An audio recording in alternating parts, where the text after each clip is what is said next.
आप देख रहे हैं राइडर 51 राकेश एंजेलो के साथ। तो चलिए आगे बढ़ते हैं आज की कहानी की ओर। बहुत साल पहले की बात है जब हमारे ज़माने जैसे कंप्यूटर मोबाइल नहीं हुआ करते थे। लिखने का काम कलम से और कागज़ पे लिखाई होती थी। बात करने का ज़रिया था वो लैंडलाइन फ़ोन जो कभी लगता था या कभी आउट ऑफ सर्विस होता था। दूर-दराज के ठिकाने में तो बहुत मुश्किल होती थी दोस्तों। ऐसे ही किसी दूर सुनसान ठिकानों की खोज में एक लेखक निकला। उसको अपनी कहानी लिखने के लिए शांति और अकेलापन चाहिए था। वह अपने बीवी और अपने बच्चों को अपने घर में रख कर चला गया। ये उसका हमेशा का काम था। 100 घर वालों को इसकी आदत हो चुकी थी। उस लेखक का नाम था अशोक। अशोक बहुत ही काबिल लेखक था। उसने किताबें लिखता था, नाटक भी लिखता था। अपने ज़िले में उसका बड़ा नाम था। उसी पर उसकी रोज़ी-रोटी चलती थी। काफ़ी पैसा उसने बना लिया था। अब उसके पास मोटरसाइकिल भी थी और पक्का घर भी। लेकिन दोस्तों कहते हैं ना, जब कुछ मिल जाता है ज़िंदगी में तो कुछ और पाने की चाहत जन्म लेती है। वैसे ही कुछ अशोक के साथ भी हुआ।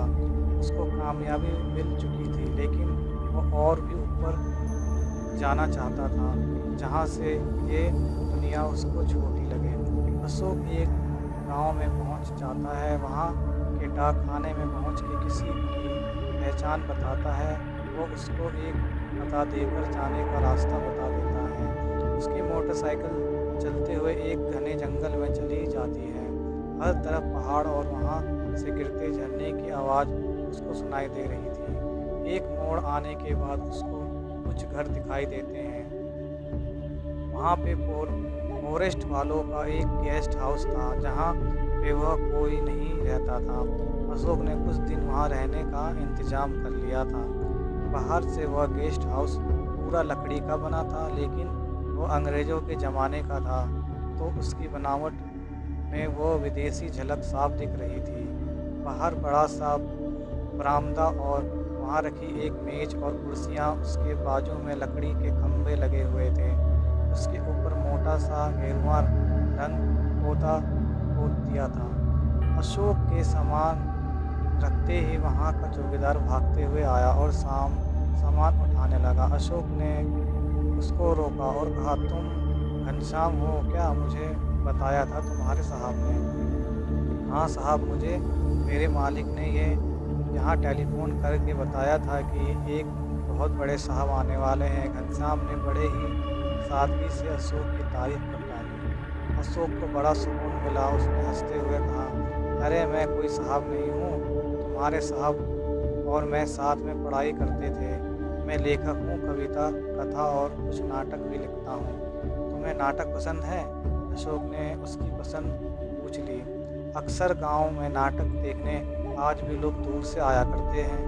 अपने रिश्तेदारों के यहाँ पहले दिन से ही पहुँच जाते हैं। लेकिन उस ज़माने में नाटक होना आम बात नहीं थी। लोग सिनेमा सिर्फ शहरों में ही देखते थे। नाटक वहाँ लोकप्रिय था।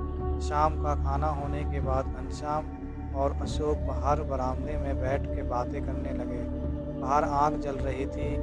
दूर से जंगली भेड़ियों की आवाज़ भी आ रही थी। घनश्याम अपने आसपास की जगह के बारे में बता रहा था और अशोक कभी उसके ऊपर ध्यान देता तो कभी उन सब चीज़ों को अपनी कहानी में रखने की कोशिश करता।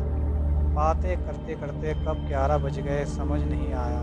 घनश्याम बोला, साहब रात को अकेले बाहर मत निकलिए।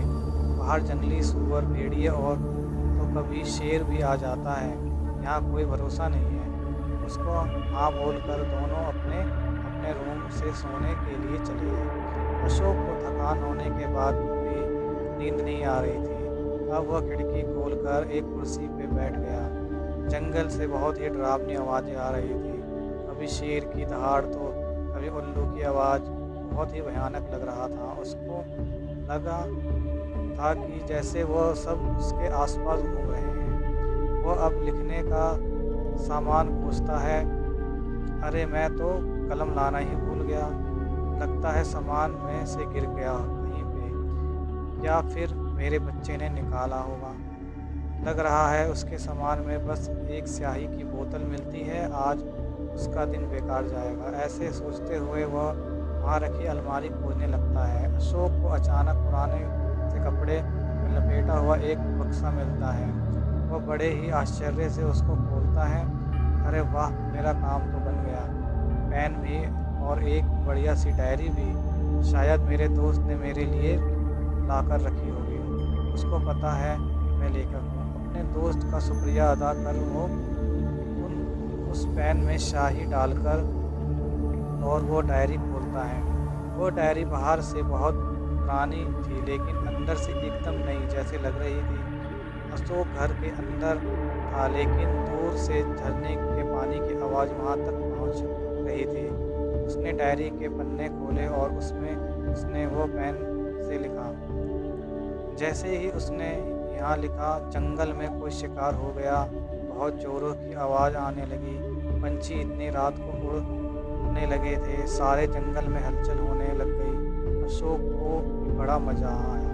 ये जगह उसके लिखने के लिए बिल्कुल सही थी। वह अब लिखना चालू करता है। वह अपनी कहानी में एक राजा के और बारे में लिखता है जो अभी तक किसी को नहीं पता था। कोई मनहूस साया अचानक से लोगों की बस्ती में आता है और एक-एक करके लोगों को मौत के घाट उतारता है। किसी को कुछ भी समझ नहीं आता कि ये सब क्या है, तो क्या हो रहा है। लोग भगवान को याद करके सोते हैं और सुबह वहीं बाहर मौत के हवाले हो जाते हैं। हर जगह मौत ही मौत। वह अपनी कहानी में ये लिखता है कि अब वो कहानी ख़त्म करने वाला है। अशोक को कहानी में मज़ा नहीं आता, तो वो उसको बढ़ाने में लग जाता है। वो कहानी में थोड़ा घुमाव लाने की कोशिश में अपने कहानी में एक आत्मा के बारे में लिखता है। अशोक कहानी का आखिरी हिस्सा अगले दिन लिखेगा, ऐसे सोचकर सोने की कोशिश करता है। अचानक उसको लगता है कि उसकी पीछे की खिड़की से कोई अंदर झाँक रहा है। खिड़की तेज हवा से एक दूसरे पर लग के आवाज़ कर रही थी। कुछ देर के लिए अशोक एक ही जगह सुन होकर खिड़की की तरफ देखता रहता है। एक पल के लिए वह सोचने लगता है कि वह दरवाज़ा खोल के घनश्याम का दरवाज़ा देखता है। उसका दरवाज़ा बंद था। अशोक ने वहाँ खिड़की में किसी को तो देखा था, लेकिन अपना वहम मानकर वह सो जाता है। अगले दिन सुबह वह घनश्याम के साथ जंगल और खेत घूमने निकला।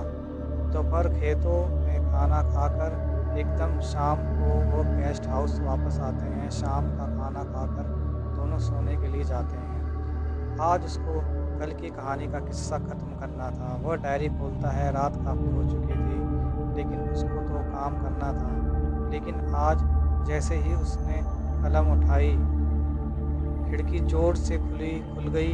अब अशोक डर गया। उसने जोरों से आवाज़ लगाई, घनश्याम! घनश्याम दौड़ के आ गया। अशोक ने दरवाज़ा खोला। अभी मैं यहाँ बैठा था तो मैंने किसी को खिड़की से झाँकते हुए नहीं देखा, जैसे कोई आदमी हो। अशोक थोड़ा सहम कर बोल रहा था, साहब आपको शायद वहम हुआ होगा।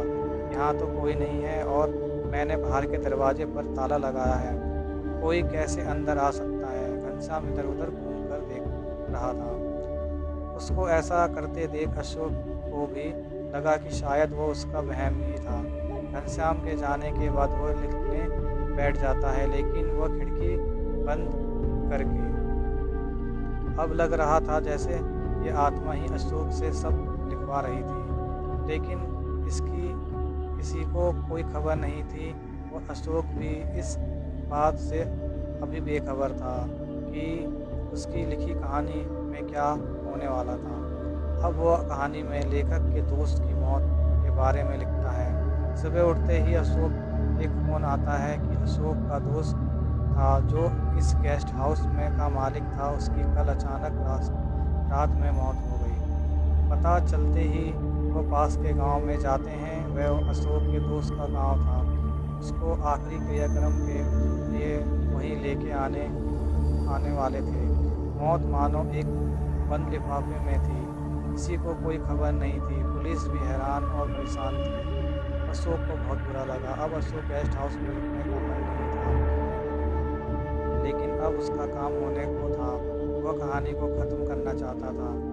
आज वह उस पेन से लिखता है कि उसके गेस्ट हाउस का नौकर जो उस कहानी में था, उसको जंगल में कोई जंगली जानवर मार डालता है। दूसरे दिन सुबह घनश्याम का कोई अता पता नहीं था। दोपहर तक राह देखने के बाद अशोक अपने साथ बाजू के लोगों को लेकर खोजने निकल जाता है। शाम को एक चरवाहा वहाँ आता है।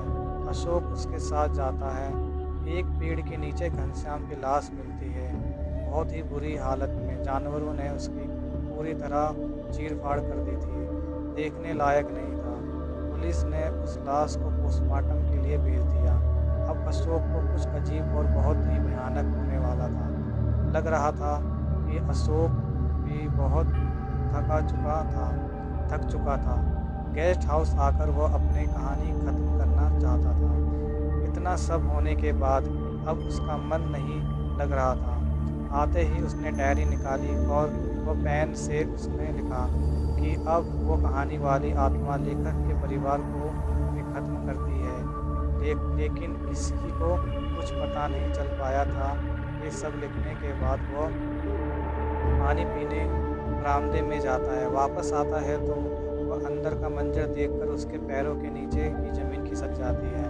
उसकी डायरी के पास एक बहुत ही डरावनी आत्मा खड़ी थी, अशोक की तरफ देख रही थी। अशोक चिल्ला उठा। बाजू के घर वाले भी आए, उन्होंने भी उस आत्मा को देखा। कुछ देर वहीं रुक कर वह अचानक गायब हो गई। अशोक ने अपनी कहानी वाली डायरी उठाई और अशोक गौर से देखने लगा। उस पेन से लिखी हर चीज़ उसके सामने जैसे जन्म ले रही थी। उसको यकीन नहीं हुआ कि लेकिन उसने उस कहानी में जो लिखा था वह सब हो चुका है सच। दोस्त और नौकर की मौत।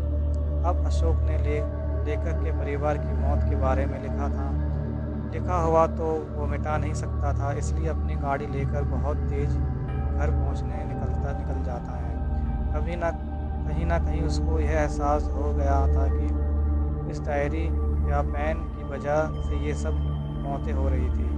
अब वह जो भी लिखता है वह असलियत में हो रहा था, लेकिन देर हो चुकी थी। घर के बाहर अशोक के रिश्तेदार थे, बहुत भीड़ थी। अशोक के थरथराने लग गया। उसके पैर भारी हो गए और चलना मुश्किल हुआ। उसको बीवी और बच्चे की तस्वीर सामने दिखने लगी। उसका हंसता खेलता परिवार खो गया था। एक ही झटके में उसका सुख छीन गया था।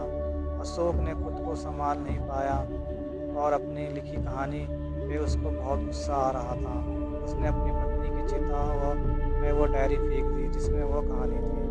शाम को सब रिश्तेदार जाने के बाद वो अपने आप को कोसते हुए रात तक रोता रहा। लेकिन रात को अचानक खिड़की में वही डरावनी खूंखार साया दिखाई दिया और उसको एकदम से याद आया। उसने गेस्ट हाउस से निकलने के पहले अपनी कहानी का अंत लिख दिया था। उस लेखक की मौत एक राज है। तो दोस्तों, आपको ये कैसे लगी है कहानी? अगर अच्छी लगी तो हमारी यूट्यूब चैनल को सब्सक्राइब करें और लाइक करें।